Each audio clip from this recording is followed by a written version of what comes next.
Les addictions sont responsables de bon nombre de décès évitables. L'association Entraide Addict, de son ancien nom Alcool Assistance, lutte contre les addictions, qu'elles soient liées à l'alcool, au tabac ou aux substances psychotropes en général.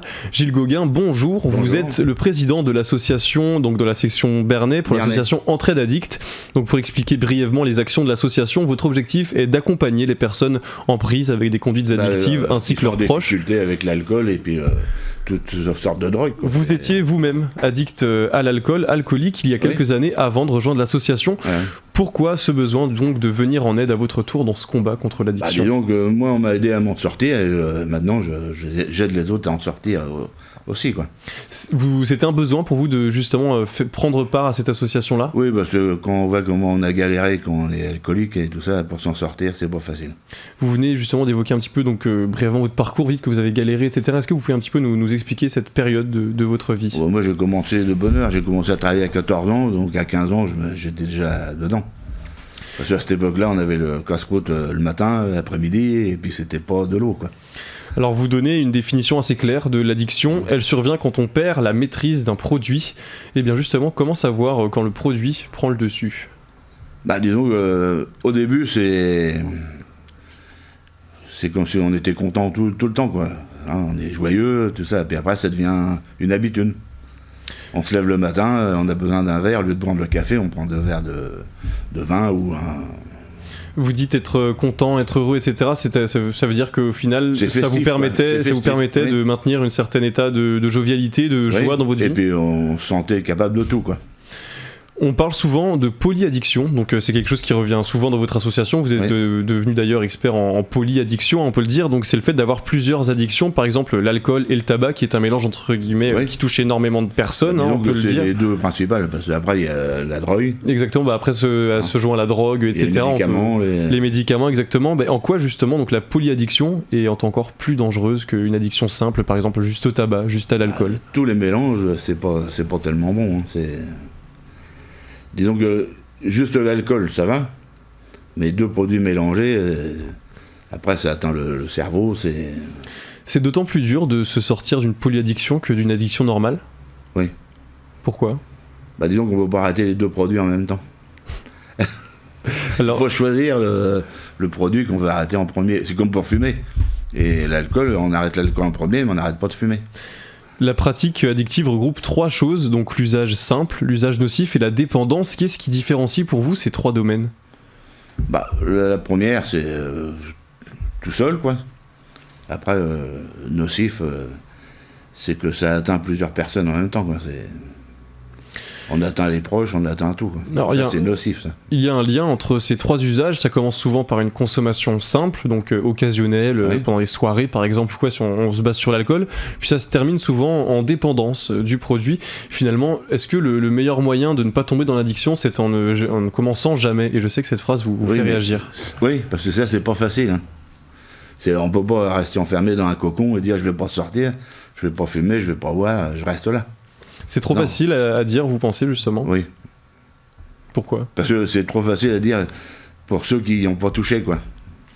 Alors, sensibiliser à cette thématique, ça passe par la jeunesse, évidemment, mais nous sommes dans une société actuelle où de plus en plus de jeunes commencent de plus en plus tôt. Le coliso est le plus vite, pour sentir l'ivresse tout de suite. Et on va en parler tout à l'heure, justement, donc que ça soit le tabac, le cannabis et l'alcool. On voit parfois des jeunes ados donc, qui ont 11, 12, 13, 14 ans, la clope à la bouche en pleine rue. Comment sensibiliser ces jeunes-là ? Disons qu'on fait des prévoyances dans les lycées et tout ça, quoi. Il faut une dérogation et on va dans les lycées se déplace et on fait des préventions. Alors vous parlez de prévention un petit peu dans les lycées, dans les milieux scolaires. Comment se passent ces préventions ? Comment vous faites pour sensibiliser ces jeunes-là quand vous allez à leur rencontre ?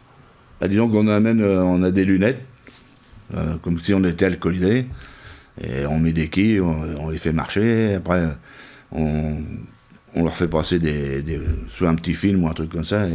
Vous les mettez un peu dans la peau de quelqu'un d'alcoolisé ? Ouais. Ok, d'accord, très bien. Et vous pensez que justement ces jeunes-là, ils reçoivent comment ces sensibilisations-là ? Il y en a, ça les fait réfléchir. Qu'est-ce qui vous fait dire ça ? Et après, ils posent des questions.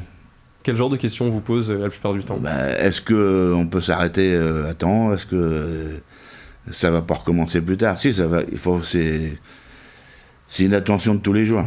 Le fait que ces jeunes-là soient confrontés à quelqu'un donc comme vous qui étiez auparavant dépendant à l'alcool, est-ce que vous pensez que ça peut les aider inconsciemment justement Oui, parce qu'on raconte notre parcours, comment c'est, ce qu'on a perdu, ce qu'on aurait pu perdre. Moi je sais que j'ai eu encore la chance de garder ma femme. C'est pas le cas de tout le monde, il y en a qui divorcent, se retrouvent à la rue. Vous venez de parler justement de pertes. Est-ce que justement quand on est dépendant à un produit, donc que ça soit l'alcool ou le cannabis ou le tabac, on est amené à perdre des choses justement? Oui, on perd beaucoup de choses. Mais on les retrouve après, quoi. Enfin, on retrouve ça, mais dans un autre contexte. Alors, toujours chez les jeunes, justement, il y a en ce moment un phénomène qu'on appelle le binge drinking. Donc ça consiste en gros à boire le plus possible dans un laps de temps très court. L'objectif c'est de se rendre sous, donc le plus vite possible. Ivre, parfois ivre-mort, hein. On voit beaucoup de choses sur ces thèmes-là dans les médias. Tomber dans le coma éthylique et tout, quoi. Comment éradiquer ces pratiques considérées comme cool pour les jeunes, alors que vous-même vous venez de parler de coma éthylique et beaucoup de jeunes font des comas éthyliques à cause de jeux d'alcool ou quoi? Comment éradiquer ces pratiques-là? C'est la prévention et puis nous prévenir. Il y a des numéros de téléphone, et nous téléphonent et il y a des centres pour ça, quoi. Mais comment ça se fait donc à votre avis que des jeunes comme ça, donc parfois qui commencent très tôt, on parle de jeunes qui ont 11, 12, 13 ans parfois, commencent à faire justement ce phénomène de binge drinking, donc à vouloir boire le plus possible comme ça? D'où ça leur vient à votre avis? On ne sait pas encore, mais... Comment on peut leur venir en aide à ces jeunes-là? Parce que pour eux c'est justement une pratique cool, tranquille. Comment leur montrer? Là on en vient en aide, c'est qu'on fait des préventions dans les lycées et tout ça, quoi. Mis à part vos interventions auprès des jeunes, comment vous procédez donc pour venir en aide à ces personnes addictes, à leurs proches, avec l'association Entraide Addicts? Disons, on a des annonces dans les journaux, avec les permanences qu'on fait à la maison des associations à Bernay, 3 fois par semaine, le mardi matin, jeudi matin et samedi matin. Vous recevez souvent justement des appels de gens au sein de l'association? Ah oui.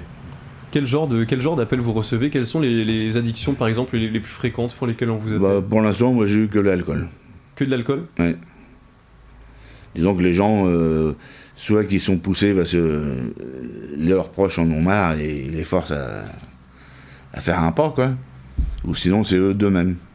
C'est souvent, vous diriez, plus les proches qui appellent pour la personne visée, ou c'est vraiment la victime, entre guillemets, si on peut dire, qui appelle? Il y a les proches qui appellent. Parce que bon, c'est vrai que c'est dur à accepter. Et vous avez parfois eu affaire justement à des personnes qui ne voulaient pas forcément se sortir de cette alcoolémie, de ce... Oui, il y en a, mais à la longue, ils viennent. Et comment vous procédez justement pour leur remettre les idées en place, les motiver? Oui. Disons, la première des choses, c'est de venir aux permanences. Après, c'est de téléphoner. Moi, je réponds, on peut rester 1 heure ou 2 heures au téléphone en discutant. La discussion, c'est important justement dans ce domaine-là. Oui, il faut parler. Pourquoi il faut parler? En quoi c'est important? Si on se reste enfermé, c'est pas bon, on aura du noir et... C'est ça qui vous a aidé, vous, personnellement, justement, la parole? Oui, mais j'étais aux permanences pendant des années, j'ai pas parlé. Il fallait le temps que ça se libère? Que ça vienne. Qu'est-ce qui se fait justement dans ces permanences-là? Disons qu'on s'assoit autour d'une table, on se dit bonjour, et puis chacun exprime ce qu'il veut selon ses délires. Sinon, on emploie l'emploi du temps qu'on va faire dans le mois, dans l'année. Mais on fait par mois ou par semaine, quoi. Et puis, Alors l'association donc bernayaise, avant d'être sous votre présidence, vous est venue en aide à vous personnellement. On l'a déjà évoqué plusieurs fois dans cette émission. L'un des points importants à relever de votre expérience, c'est que vous ne ressentiez pas le besoin de vous faire soigner, donc dans un premier temps. Comment faire ce premier pas justement pour aller vers le changement? Disons que moi c'était différent. Je me suis retrouvé à l'hôpital et justement à trop consommer. Et c'est là que M. Duez, président départemental, est venu me voir à l'hôpital et on a discuté, tout ça. Et c'est là que je suis rentré dans l'association. Souvent, vous venez de dire que vous étiez à l'hôpital. Est-ce que souvent, malheureusement, c'était pas un événement comme ça qui fait que ça nous éveille un peu la conscience? Disons que c'est comme ça et l'hôpital nous prévient quand il y a des gens qui sont alcoolisés, donc on va les voir. Et là, on fait de la prévention un peu, tout ça. Et s'ils veulent s'en sortir, ils nous téléphonent et après on met en chose une cure. Vous avez, si une personne dépendante à une substance nous écoute actuellement, quel conseil vous pourriez lui donner? Disons qu'elle nous téléphone déjà, ou qu'elle vienne aux permanences. Les permanences vont donc les aider? Ah oui. Et très bien. Déjà parce qu'on a un entretien, et on discute, et Et merci beaucoup Gilles Gauguin d'avoir été rien. avec nous pour avoir parlé donc d'addiction et de l'association Entraide Addict. Et cette émission est disponible comme d'habitude sur nos réseaux sociaux et sur notre application site internet Radio Sensation.